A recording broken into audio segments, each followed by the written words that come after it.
Hi, welcome to Street Priest Ministries. I'm your host, Brother Jay, as we're taking the Gospels back to the streets. Today's drive-through message is the Book of Jasher, Moses series, Volume 15. These are the best of times, but these are the worst of times. These are biblical times. And as the weeks roll along, these words I say have become pregnant with more meaning. As you'll see catastrophes popping off around the world, you'll see volcanoes, earthquakes, strange anomalies in the skies. You'll see pestilences, plagues, even some old plagues like the bubonic plague, the Black Death will be coming back. You'll see storms raging and rocks falling from the sky, meteorites striking the earth. We're in the last days. As God sets the stage for his end time harvest. I say this not to be melancholy or pessimistic, but I say it as to speak fact, reality. This is what's going to happen. You set the stage. You see the mayhems, the false flags jumping off, and all the evil in the land, and Satan stirs up the mobs because of the overthrowing of Roe versus Wade, which was a plague on this society. And God did something about it. God is the Supreme Court, the justice of the whole universe. And he's had enough of slaughter of the innocents. And he did something about it. And the states now have to make a choice individually. Are they going to choose life, or are they going to continue on the road of the cult of death, which is all planned baby murder is? If you know the history of it at all, it's founded on depopulation, and founded on eugenics, and founded on Nazism, eradicating of the undesirables from the planet, and saving the eugenics, the good genes in the planet. That was the founder. And that was the witch that founded this evil pariah on this nation, slaughter of the innocents. And technology now has gotten so advanced since the first time of that ruling over 50 years ago, where babies at 26 weeks, instead of having a 95% chance of mortality, of dying, they now have like an 85% chance to live. Which goes to show, it don't matter to God anyway. You're a human being in the first trimester with one cell with God, until the third trimester with 3.2 trillion cells with God, of what they would call full-term babies. It has a soul in it immediately, and then when the baby is murdered by one of these planned baby murder clinics, it goes straight to heaven, and it continues its growth there. God told me, read the book of Jeremiah, first chapter. God said, before you were born, I brought you. And that includes accidents and rapes and everything else. God's plan. Incest, whatever. So, God is serious about SRA slaughter of the innocents. And he's doing something about it, which is really a diabolical and evil industry. It's run by Satanists. It's run by people who hate humanity, like Satan their master. Steal, kill, and destroy. It's become an illicit, illegal, multi-billion-dollar enterprise on top of it. Selling the fetuses, yes. That's why they don't want to let go of this industry. It's evil to the core. But anyway, you're going to have to decide for you as individuals, churches, what side you're going to be on. I told you that last time. That's what Elijah told children of Israel. You got to pick a side. Choose now who you will serve. God of the living or God of the dead. That's what you say. And it's called cult of death. And that includes churches, individuals. This is God's threshing floor. And for those that choose to serve and remain in the cult of death, you will be judged. You will be judged as a state. You will be judged as a church, organization, as well as an individual. God's not playing. Sad enough, it's slaughtered in. So Jesus said, better put a millstone around your neck and fling yourself into the sea. 3,000-pound rock used to grind corn and meal and stuff. Then to harm one of his little babies. So God takes protection of the innocent pretty serious, to the point where he's had enough of the slaughter of the innocent. He's doing something about it. This is his time. These are the end times. It's the end time harvest. This is the final call before God raptures his troops. And I did say his troops, his warring troops, his remnant out of here. A lot of people sit in a state where Christ told the Pharisees, he said, you can look up and you can see the clouds forming over the sea and no rain's about to come. But you can't discern the times of the seasons for it prophetically that you're living right now. Prophecy's being fulfilled in front of your very eyes. It's the same with a lot of quote-unquote Christians. Now, a lot of them, they want an easy chariot ride out of here. But they wasn't warned. They wasn't warned. Didn't understand that we wrestle not against flesh and blood, but against principalities, power, spiritual wickedness in high places. And the role of us Christians is to take territory from Satan and to resist the devil and push back on him. There's a resistance army down here. That's what we're supposed to be doing. Not praying mantises with an ostrich, like an ostrich with a head in the sand, waiting for the rapture to get out of here. That's like spiritual treason and cowardice. When you see the world is burning around you, and you want to become an escape artist and escape even more with the rapture, instead of getting out there rolling up your sleeves and taking territory from Satan. The way you feel God leads you to do it, doesn't matter. A lot of Christians just checked out altogether. They didn't vote. They didn't protest. They didn't become a keyboard warrior and fight that way. They didn't call no congressman, no nothing. They did nothing. And that's why we're in the state of affairs that we're in, of doing nothing. I forgot the quote. Who said the quote? They said the evil triumph and the good do nothing. And that's what's been going on for decades now. The church has become cowardice, fear. Look at the, all you do is look at the COVID thing. Terrorized. Government took over the churches right there and there. Instead of exercising your First Amendment right and telling Sam to beat it. Even for a virus, you have no power in here. Tell us how far to sit apart and wear a mask and so on and on.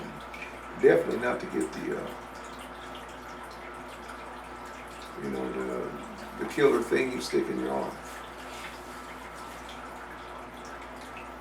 Definitely not to get that.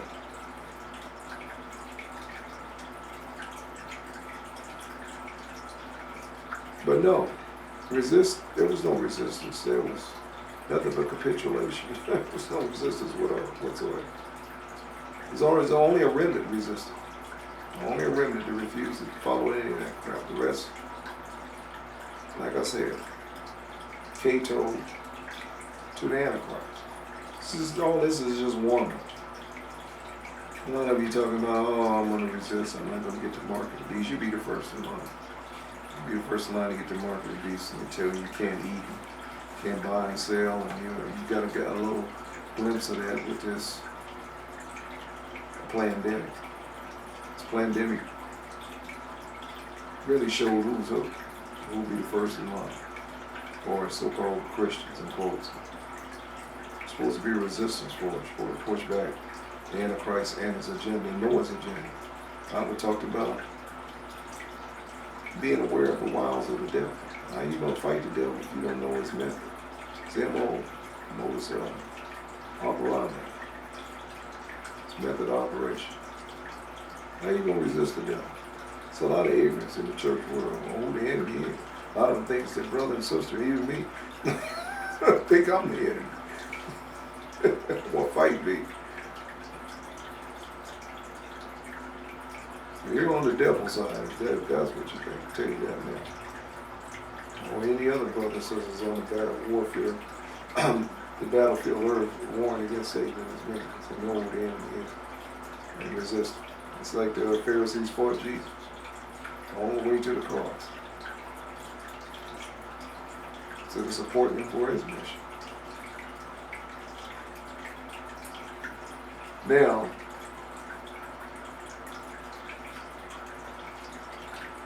I said these are the best of times, these are the worst of times, these are biblical times. So cheer up, saints, it's going to get worse. And then, like I said, you that are spiritual have ears to hear, understand what I'm saying is God sets the stage for their time on.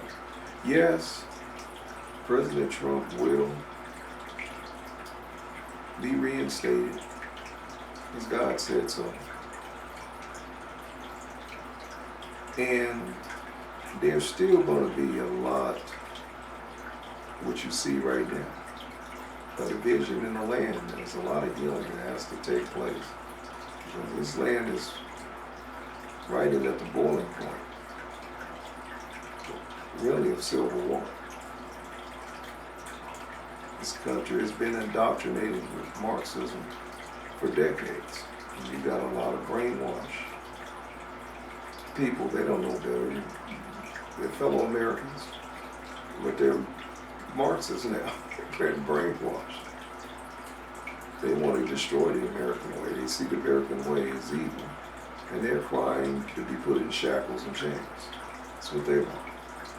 They want to put us in shackles and chains. They want to take away our Second Amendment right, bear arms. Want to take away our First Amendment right, freedom of speech, freedom of religion. They definitely want to take Christianity away. That's off the matter. They're blaming the Constitution. They hate the Constitution. They want to shred it. It's where we're living. This is the end times. And this is the America that we're in. We got a lot of traitors and treasonous people in high places within the gates. Then Cicero wrote about treason within the gates. Worse than an enemy outside the gates. They're wearing his colors and banned when you know these enemies. Nothing worse than somebody dressed like you, stand there and pretend he's getting homage to the flag like you, but secretly he's working against you to undermine this nation, working for them, working for foreign enemy agents, take down the United States, corrupt, sellouts, getting paid big money to sell this nation out. It's like sitting on a branch and sawing it from under. It don't make sense for me. That's what they're doing. This great nation, they made their jobs and their careers possible. They want to destroy it too. Want to burn it all down, man. Burn it all down. And then what? What's left if you burn it down? What you gonna do then? You burn your own house down, where you gonna live in? The park, the wilderness? So that's what's equivalent to what's that. That's what state we're in. And only God can save us anywhere. But like I said, we got to go through it. And us that have been warring and fighting who the enemy is, God is going to see us through. He's going to protect us. during these turbulent times. For you to keep the faith and then warn and push the devil back in his evil agenda. God's going to look out for you and your family. Just like he looked out for the children of Israel in Goshen that had the blood on the doorposts. And he had caused being of their house. They despaired. While death was all around. Crying and mourning was all around. Same God at work right now. That's judging the land real up with people dropping like flies eventually. No plague will come down, no evil come down. Alright. So we're going to get back into this book of Jasher. What I'm reading from. And this is the book of Jasher is in this book. I'm just cheating. With the Apocrypha series, 1611. I took us back to the 1611. For over 200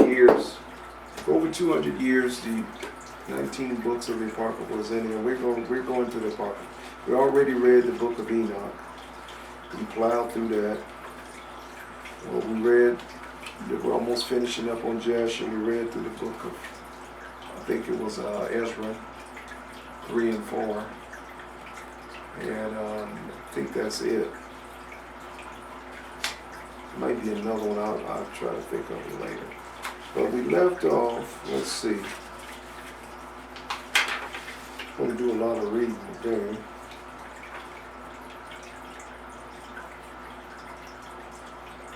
I'm going to pick up at chapter 81. And the children of Israel journeyed from Ramses to Succoth, about 600,000 men, on foot, beside the little ones, and their wives.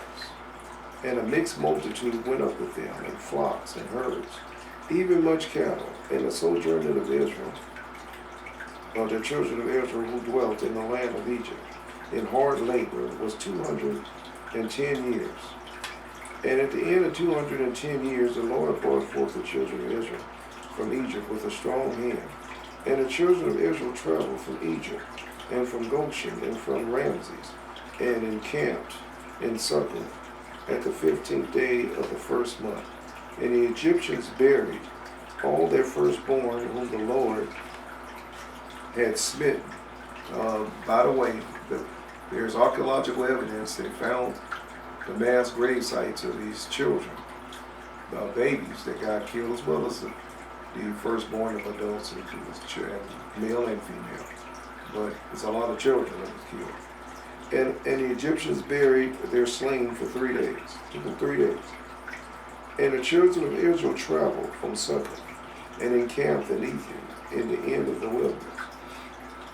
And on the 3rd day, after the Egyptians had buried their firstborn, many men rose up from Egypt and went after Israel to make them return to Egypt. It's hard to let go of a slave. For they repented that they had sent the Israelites away from their servitude, from their slavery. And one man said to his neighbor, surely Moses and Aaron spoke to Pharaoh, saying, we will go 3 days' journey in the wilderness and sacrifice to the Lord our God. Now therefore let us rise up early in the morning and cause them to return. We want our slaves back. Life's hard without the slaves. And it shall be, then after we return with us to Egypt, to their masters, then shall we know that their faith, or then shall we know that there is faith in them. And so we can trust them, they keep their word. But if they will not return, then we will fight with them and make them come back. We're going to force them to come back with great power and a strong hand. That's what God is. And all the nobles of Pharaoh rose up in the morning. Now these are the nobles. You can best believe Pharaoh had enough. I believe it was, his name was Thutmose III. He had enough. He didn't want no more Israelites staking up his kingdom. He had enough. He sent them away with wealth. But here's these nobles. Gonna try to drag old Pharaoh right back into it. Pharaoh had enough. And all the nobles of Pharaoh rose up in the morning, and with them about 700,000 men. And they went forth from Egypt on that day, and came to the place where the children of Israel were. And the Egyptians saw, and behold, Moses and Aaron, and all the children of Israel sitting before Harhapheth, eating and drinking and celebrating the feast of the Lord. And all the Egyptians said to the children of Israel, surely you said, we will go on a journey for 3 days in the wilderness, and sacrifice to our God in return. Now therefore this day, make 5 days since you went. You 2 days overdue. Why do you not return to your masters? And Moses and Aaron answered them, saying, because the Lord our God has testified in us, saying, you shall no more return to Egypt. In other words, this looked like they're lying, and God told them to lie. God got a right to change his mind. You shall no more return to Egypt, but you will betake ourselves to the land flowing with milk and honey, as the Lord our God has sworn to our ancestors to give to us. And when the nobles of Egypt saw that the children of Israel did not hearken to them to return to Egypt, they girded themselves to fight with Israel. They got their swords and weapons. And the Lord strengthened the hearts of the children of Israel over the Egyptians, that they gave them a severe beating.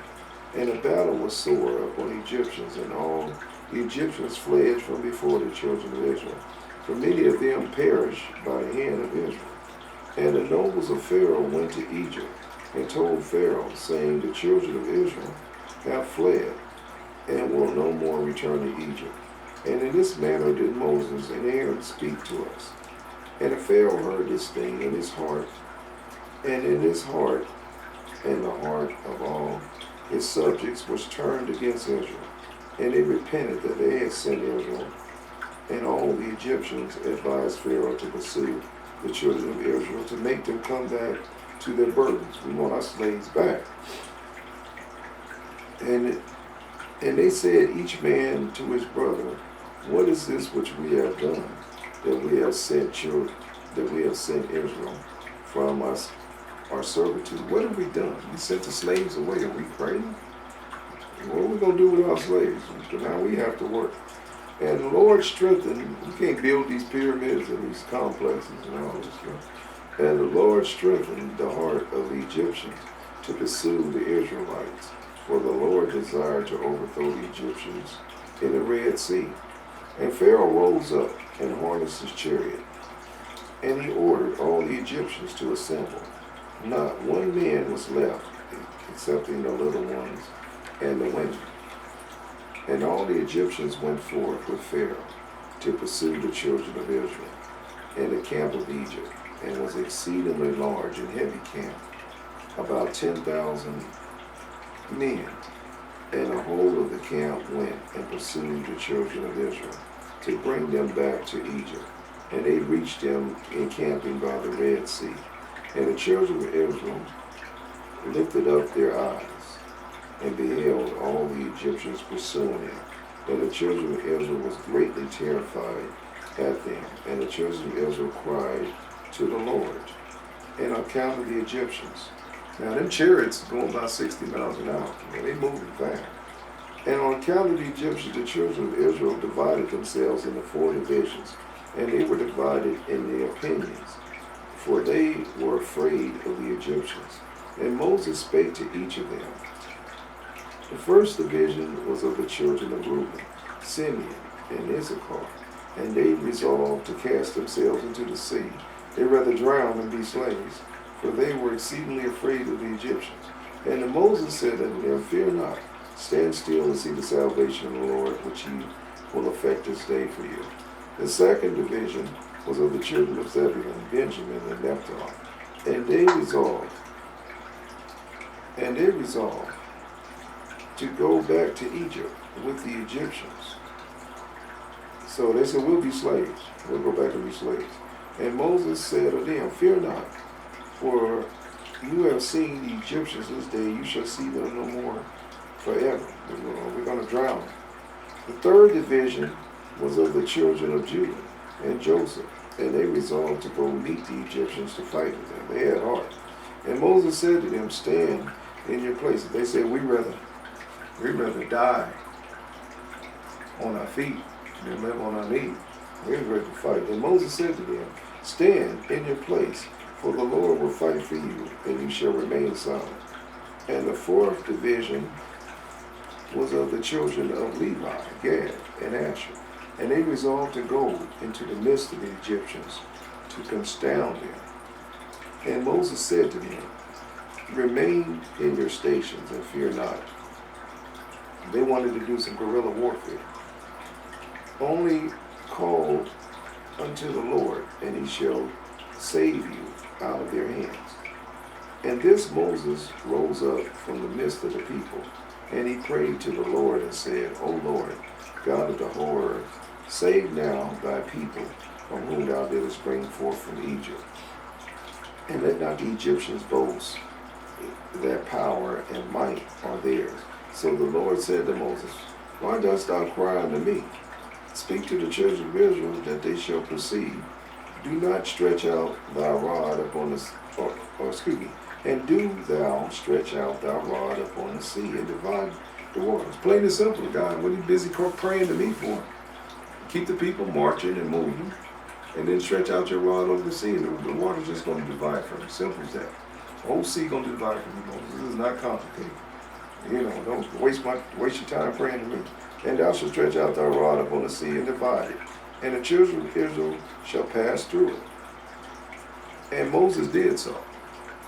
Obviously, he already gave Moses instruction and told him the game plan. That's why he had to remind him, why you busy praying to me? It's something I already said. Just claim the promise and move. So it's time God don't want you to be a praying man. As we read this here, we told Moses, stop praying to me, and told Joshua, get off your knees, grab the sword, and go kill the enemy and stop praying to me. I already gave you direction. Now, I'm not against prayer, but I'm with prayer in this place. So, Brother Jay prays in the closet in secret. But I also know what God had already ordered me to do and specified for me to do. It's already written clearly, just do it.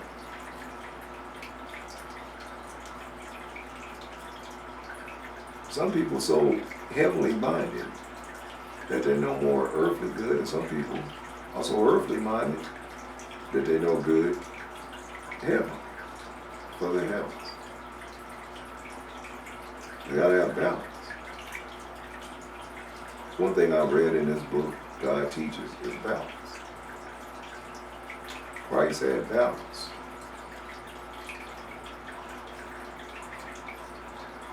He came into the stuff of everyday life. Ate with the common folks, with the sinners. They accepted him. It was a religious bunch. They hated him.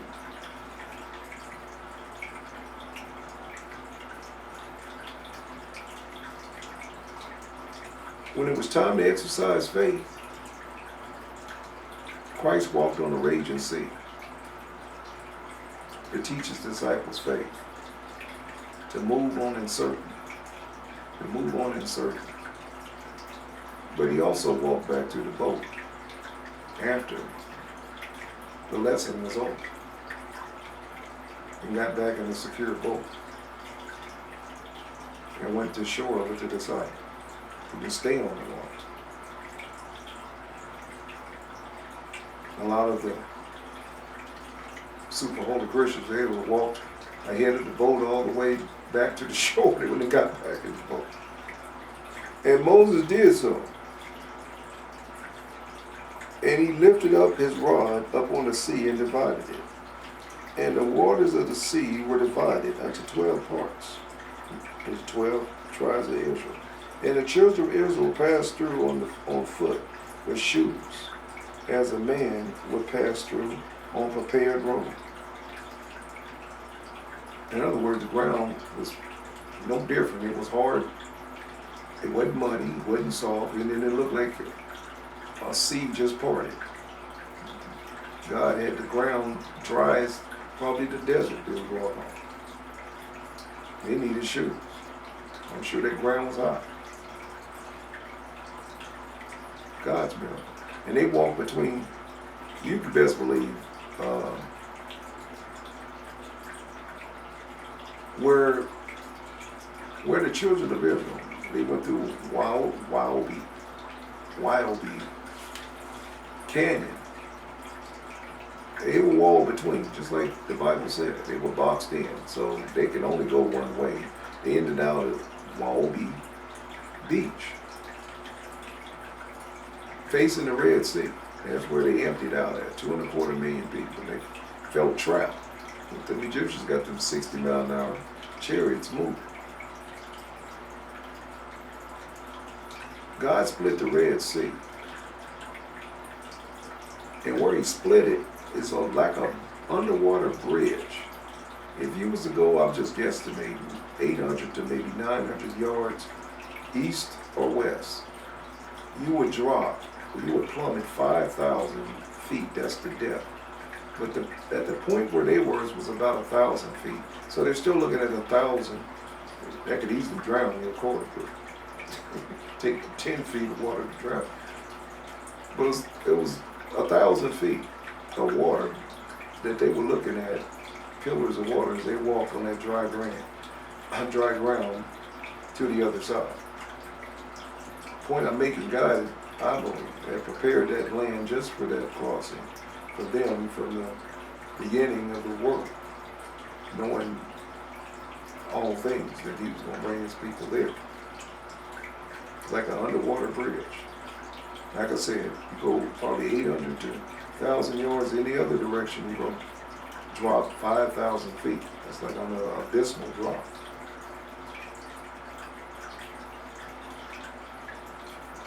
It's about a mile, 5,000 feet is about a mile. I think it's 5,200.